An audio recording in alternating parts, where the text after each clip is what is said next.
আমার না কেন যেন সন্দেহ হইতেছে। সেটা হচ্ছে, এই হাদির খুনিরা যদি ধরতে পারে তাহলে প্রশাসনও ফেঁসে যাবে। প্রশাসনের মধ্যে কিছু মানুষ ফেঁসে যাবে যারা কিনা বড় বড় চেয়ার দখল করে বসে আছে।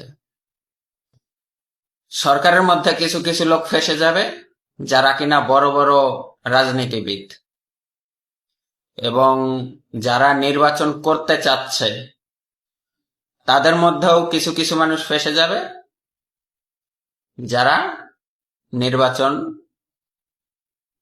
ঘিরে এখন বারবার বলতেছে তাড়াতাড়ি নির্বাচন দাও, তাড়াতাড়ি নির্বাচন দাও। এবং নির্বাচন হয়ে গেলে যেই দলই ক্ষমতায় আসুক, তারা এই হাদির যে বিষয়টা, এটা একদম ধামাচাপা দিয়ে দিতে পারবে। এই জন্য আমার কাছে বারবার সন্দেহ হচ্ছে যে এটার সাথে পুরো বাংলাদেশের সরকার, রাজনীতিবিদ এবং প্রশাসন সবাই জড়িত। এই জন্য হাদির খুনিকে তারা ধরতেছে না, ইচ্ছা করেই ধরতেছে না। ওনারা মনে করতেছে যে মানুষ চিল্লাইতে চিল্লাইতে একসময় হয়রান হয়ে যাবে, ঘরে ফিরে যাবে, হাদির বিষয়টা ধামাচাপা দিয়ে দিবে, এভাবেই হাদির খুনি পার পেয়ে যাবে।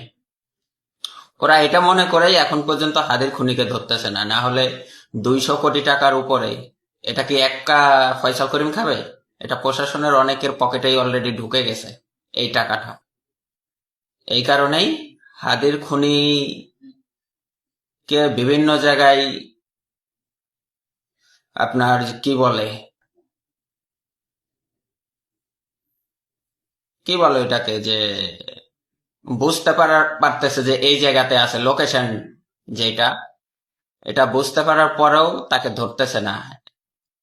হ্যাঁ, আপনারা 24 ঘন্টার মধ্যে কাজের মেয়েকে ধরে ফেলতে পারেন যে কিনা পুরো মুখ ঢেকে ঢুকে এসে দুইজন বাড়ির মানুষকে হত্যা করে পালিয়ে যায়, তাকে 24 ঘন্টার মধ্যে ধরতে পারেন। আপনারা কি এটা ছোট হয়ে গেছে প্রশাসনের লোকদের? হ্যাঁ, আপনারা কি হাসিনা কুলাঙ্গারের বাচ্চা? আপনারা তো কুলাঙ্গারের বাচ্চা হইলে আপনারাও কুলাঙ্গার, যে হাদি ভাইয়ের খুনিদের এখনো ধরতেছেন না। টাকা খেয়ে ফেলছেন অলরেডি। হুম, আল্লাহর কাছে কিন্তু কৈফিয়ত দেওয়া লাগবে।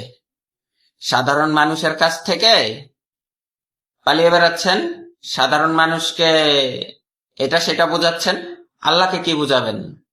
আল্লাহকে ভয় করেন, ভয় করেন আল্লাহকে।